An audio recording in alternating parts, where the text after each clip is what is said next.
Happy Wednesday, everybody.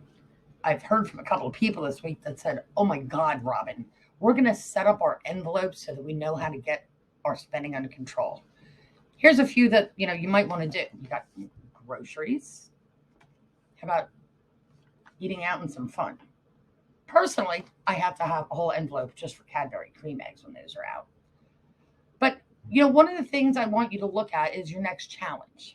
I want you to go through your bank account for the last 30 days and add up how much you spent on fast food, drinks, miscellaneous things in convenience stores and restaurants. For now, I don't want you to think about gas, groceries, any of the necessities, just the things that are maybe not a requirement. I bet you're going to be really surprised at how much you spent. Did you spend $200, $300? Did you spend 500 or more? So for today, let's assume you spent $500 in the last 30 days on those things. Now that you have your envelopes, could you cut that $500 down to $250? If you can, that means you're saving $250 a month or $3,000 a year. Holy cannoli, that's a lot of money. So what are you going to do with all your money? On Monday, I told everybody that I want you to save, save, save.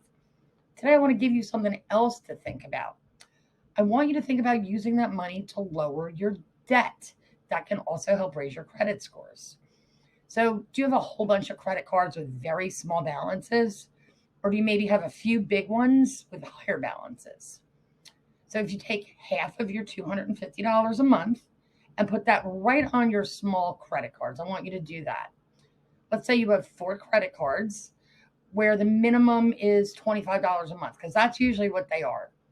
If there are 4 and your grand total is $400 and you give them $125 extra every month, you're going to have those paid off in 4 months. That's assuming a little bit of interest. So now on top of your $250 you saved, you're also saving another $100 a month.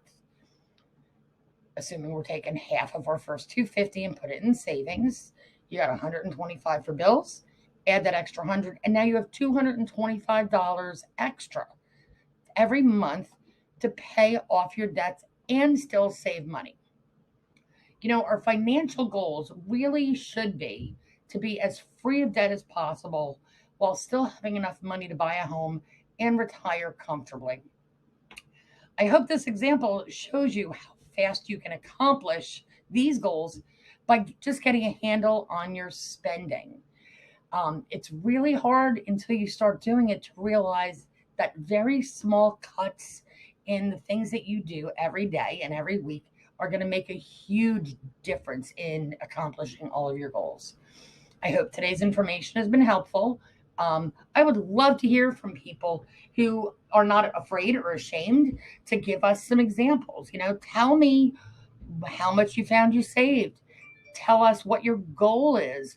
We'll be your accountability partners. Feel free to ask us questions because the only stupid questions are ones that aren't asked. Have a great day, everyone.